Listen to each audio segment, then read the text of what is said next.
PC ജോർജിന്റെ അറസ്റ്റിലേക്ക് police 2 മണിക്ക് ഹാജരാകാൻ നോട്ടീസ് നൽകി. ഹാജരാകേണ്ടത് ഈരാറ്റുപേട്ട സ്റ്റേഷനിൽ. സുപ്രീം കോടതിയെ സമീപിക്കുന്നതിൽ ജോർജിന്റെ തീരുമാനം തിങ്കളാഴ്ച.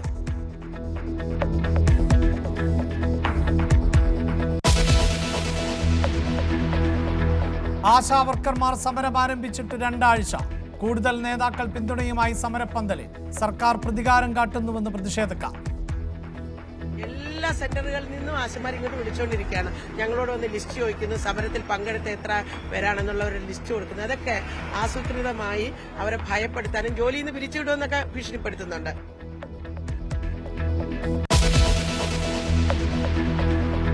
സമരം ചെയ്തവരോട് പ്രതികാരവുമായി KSRTC. ഫെബ്രുവരിയിലെ ശമ്പളം വൈകിപ്പിക്കും. സമരം ചെയ്തവരുടെ ശമ്പള ബില്ലുകൾ പ്രത്യേകം തയ്യാറാക്കും. ശക്തമായ സമരമെന്ന മുന്നറിയിപ്പുമായി TDF.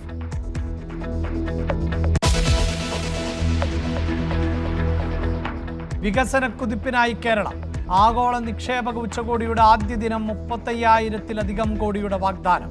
5 വർഷത്തിനിടെ 30,000 കോടിയുടെ നിക്ഷേപത്തിന് അദാനി ഗ്രൂപ്പ്, ലുലു, ആസ്റ്റർ ഗ്രൂപ്പുകളും നിക്ഷേപത്തിന് തയ്യാർ.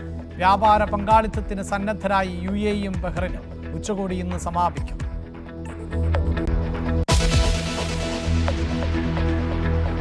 UDF പ്രവേശനം തേടി തൃണമൂൽ കോൺഗ്രസ്. ദേശീയ നേതാക്കൾ പാണക്കാട്ട്. സാദിഖലി ശിഹാബ് തങ്ങളുമായി കൂടിക്കാഴ്ച. രാഷ്ട്രീയം ചർച്ച ചെയ്തില്ലെന്ന് അൻവർ. താമരശ്ശേരി ബിഷപ്പിനെയും കാന്തപുരത്തെയും കാണും.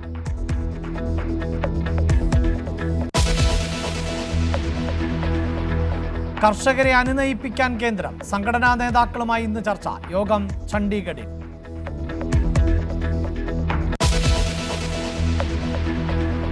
ഫ്രാൻസിസ് മാർപ്പാപ്പ അപകടനില തരണം ചെയ്തിട്ടില്ലെന്ന് ഡോക്ടർമാർ. ഒരാഴ്ച കൂടി ആശുപത്രിയിൽ തുടരേണ്ടി വരും. മാർപ്പാപ്പയുടെ ജീവന് ഭീഷണിയില്ലെന്നും ജമേലി ആശുപത്രി.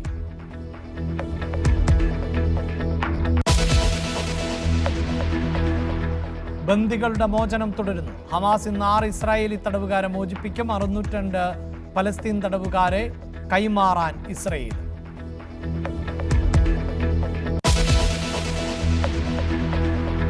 ISLൽ ഇന്ന് കേരള ബ്ലാസ്റ്റേഴ്സ് FC ഗോവയെ നേരിടും. പ്ലേ ഓഫ് പ്രതീക്ഷ നിലനിർത്താൻ ജയം അനിവാര്യം. മത്സരം മഡ്ഗാവ് ഫറ്റോർദ സ്റ്റേഡിയത്തിൽ.